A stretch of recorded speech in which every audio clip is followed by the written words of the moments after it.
ডিছখানৰ কাৰণে কিমান পইচা হেতাইছোঁ মানে কোনো হিচাপেই নাই। আজি ভাল কৰোঁ, কালি ভাল কৰোঁ, ভাল কৰান্তে মোৰ মানে জিনে হাৰাম হৈ গৈছে। বহুত পইচা হেতালোঁ। লাষ্টত মেকানিক তাকে যাওঁ, এই বকেটটো সলাই দে, সদায় এটা বকেট খোলা হয়। কিন্তু মোৰ এতিয়া বৰ্তমান কাম কৰি আছে পুৰণা বকেটেদি। এইটো গাড়ীৰ লগত লাগি অহা বকেট, অৰিজিনেল বকেট। এইটো বকেটেদি কাম চলি আছে। কিন্তু এইটো বকেট বেয়া বুলি কৈ কেনে হেৰি কৰে, সিহঁতে সলাই দে। কিন্তু তথাপিতো পাম সিহঁতে দিয়াৰ দিনে ঠিকেই থাকে।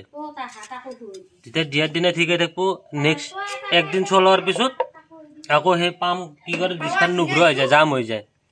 মেইন কাৰণ হৈছে এতিয়া পাম্পটো ঠেলে হয়, পাম্প দিয়াতে পাম্পটো ঠেলে হয়, কিন্তু পাম্পটো এৰি দিয়া হয়। যিটো এইটো ফুটন আছে, এইটো ফুটন পুৰা জাম হৈ আছে। এটা হৈছে পাম্প তেলটো ঠেলে হয়, আৰু এটা হৈছে ব্ৰেকডাল এৰি দিয়াৰ পিছত হৰি পাম্পটো ৰিটাৰ্ণ আহে। কিন্তু সেইটো ৰিটাৰ্ণ অহা ফুটনাটো মাৰ যায় আছে।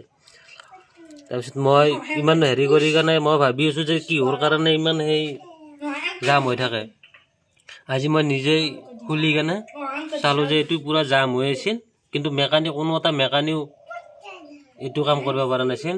এতিয়া মই তেল ভৰে চাম জাম হয় নে নহয়, তাৰপিছত ৰিজাল্টটো দি আছোঁ। নেক্সট ডিছ লগাই উঠি এইটো ফিটিং কৰি তাৰপিছত এনেকৈ আমি হেৰি কৰাৰ পিছতো সিহঁতে বৰ্তমান 10-15 কিলোমিটাৰ চলাই আহিছোঁ।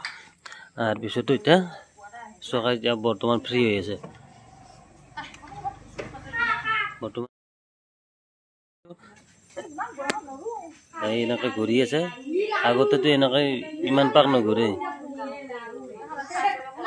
জাষ্ট 2 পাকমান ঘূৰি এতিয়া বৰ্তমান ঘূৰি আছে। ব্ৰেকটো ধৰছোঁ,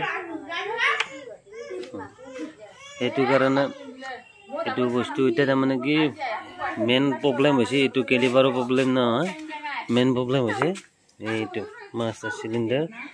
এইটোৰ ভিতৰত যিটো মানে দুটা হাৱা হেৰি আছে, এই ফাকৰ দিয়াৰ পিছত এতিয়া বৰ্তমান বহুত ধুনীয়া, বেগো ধুনীয়া হৈছে। অলপ টাইম আগতে যেনেকুৱা আছিল, নতুনতে কিনি অনাৰ পিছত এতিয়া সেনেকুৱা হৈ আছে।